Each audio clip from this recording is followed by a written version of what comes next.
Ibrahim Traoré's finance minister begged him to sign the Chinese deal worth $50 billion, their country's chance for rapid development, but Traoré saw something others missed. His refusal would shock the world.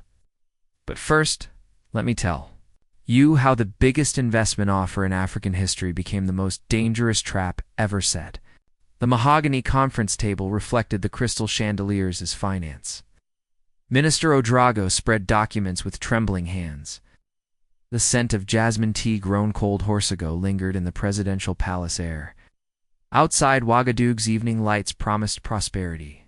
Inside, a nation's future hung in balance. Mr. President Ouedraogo whispered, his voice cracking with desperation, "This is our miracle. $50 billion railways connecting us to the coast, hospitals with modern equipment, universities that could rival Paris." The Chinese delegation had departed, leaving leather portfolios filled with architectural dreams.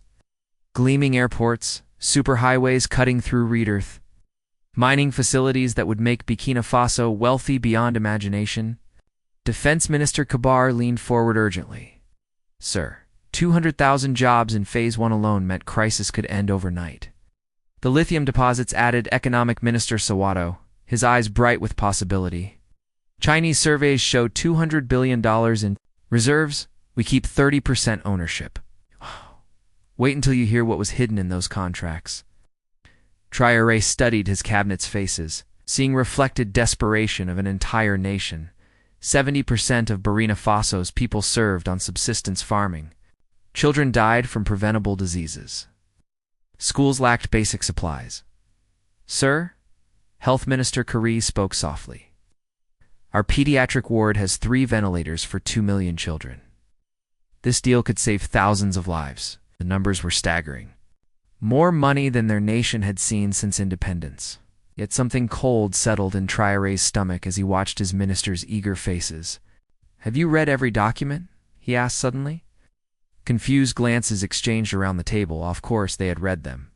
Hundreds of pages of legal language, technical specifications, financial projections, including the supplementary protocols, the debt restructuring clauses. This question would expose everything. Ouedraogo shuffled nervously through papers. There are standard repayment terms, collateral agreements in case of default. What collateral? Port access rights, some mining concessions, land leases, but only if we completely default. Standard practice. Traoré opened his own classified folder. Intelligence his team had gathered through back channels, according to our friends in Syria. Lanka, standard means inevitable. The room fell silent as he began reading testimonies from African leaders who had signed similar deals. Sri Lanka borrowed for port development and repay. China now controls Hambantota port for 99 years. Pakistan built the China-Pakistan Economic Corridor. Debt spiraled. Atana effectively controls Guada port and major highways. But what happened?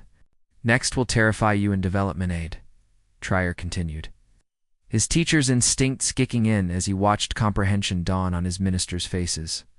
It's financial engineering designed to transfer ownership of strategic assets. He spread out. Calculations his economic team had run independently.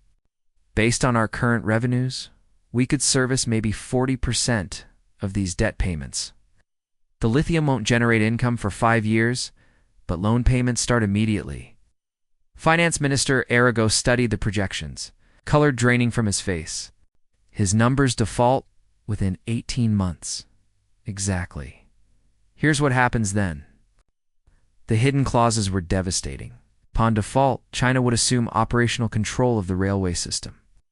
Mining extraction rights in vast agricultural zones designated as special economic areas. Kaber's voice was barely audible. They're not investing in us. They're purchasing us on installment. But wait, this gets even darker. There's more, Traoré said, his voice heavy with betrayal. Angola owes China $20 billion. Chinese companies now control oil exports.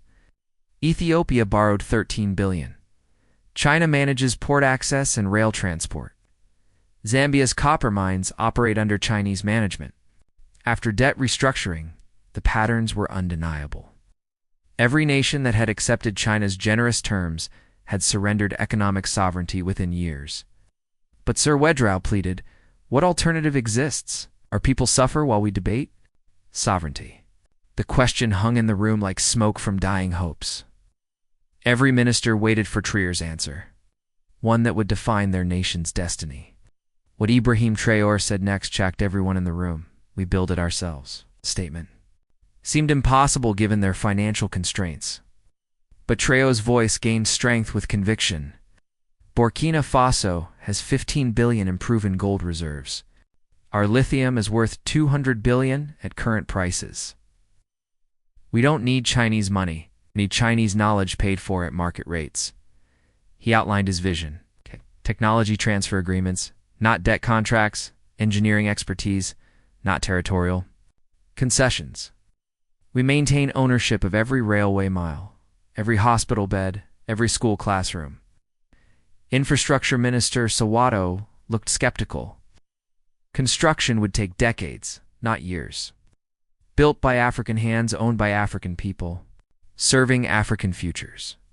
Traoré replied firmly. If you think that was shocking, wait until you see what happened next. The following morning, Traoré personally called Chinese Ambassador Chen Wei. The conversation witnessed by his entire cabinet would become legendary. Ambassador Chen, Burkina Faso, thanks China for its offer. However, we must respectfully decline the current terms. Deafening silence. Finally, Chen's voice crackled. Mr. President, $50 billion. No African nation has received such generosity, which is precisely why I'm certain there are exceptional reasons for such terms. Traoré replied calmly after analysis. We've identified those reasons. Debt trap diplomacy succeed in Burkina Faso? You are making a grave mistake. This offer will not be repeated. I'm counting on that, Dor said quietly, ending the call. The consequences would shake to countenance. Within hours, the story dominated international headlines. Western media praised Traoré's courage against Chinese economic colonialism. Chinese state media condemned ingratitude that keeps Africa poor. But the most significant reactions came from African presidents who called within days describing similar Chinese offers they were reconsidering. 6 months later, the African Union had established new guidelines for foreign investment evaluation. An early warning system was created to identify debt trap schemes.